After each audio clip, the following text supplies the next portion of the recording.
Hi, first grade friends. It's Mrs. Hannah over here. I am so glad that you have joined me for math today. We are going to be reviewing what we've gone over so far in math. We've done a lot of really great things in math. And so I'm going to have my whiteboard over here and I'm going to talk to you while I talk about what we've been working on.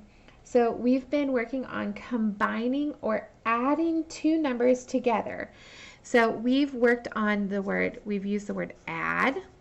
And when we add, we're putting together. Things are coming together.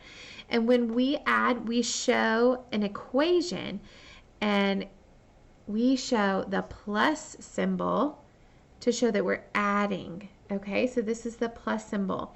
Okay, so we have played a lot of different games and we've done a lot of different really cool things. So I thought I might show you a couple of things that we've been doing and we can kind of practice a little bit.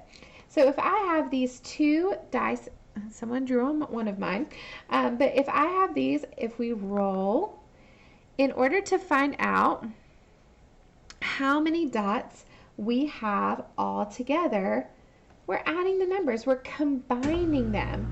So many kids, I know they add the two numbers together, like when you can just see the numbers. There's a lot of different ways that we can do this. So I'm seeing the first one has 1, 2, 3, 4 dots. Okay, so I'm just going to go ahead and write that number down, 4. And then the other one has 1, 2, 3, 4, 5, 6. Okay, so wow, we could write an equation right here. We have 4 plus 6 equals. Okay, so strategies in order to solve 4 plus 6, or you could even flip it around and say 6 plus 4. It doesn't matter because it's the same numbers on each die. So we could just count them all. We could just count 1, 2, 3, 4, 5, 6, 7, 8, 9, 10. So one strategy is we could just count all the dots. Now we know we have 10. So if 4 plus 6 equals 10, have I changed my dots if I change it to 6 plus 4? No, it still would be 10 as well. Another strategy that we could use is called counting on. So I'm looking at this dice right here.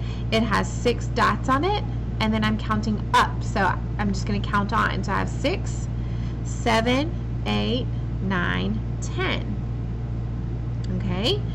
You might even just know it in your head. You have mental math and you know that 6 and 4 make 10. They are friends of 10. 6 and 4 are friends of 10. So there's a lot of different ways that we can solve equations. We also played the double compare game. Okay, and the double compare game was fun. We would say, let's see, my friend Sam had a 4 and a 7. You see that? And then my friend Stacy had a 1 and a 4. So looking at those numbers, I'm looking closely. Oh, I'm already noticing something. Sam has a 4. Stacy has a 4. They both have 4s. So I can compare their next number. So Sam has a 7.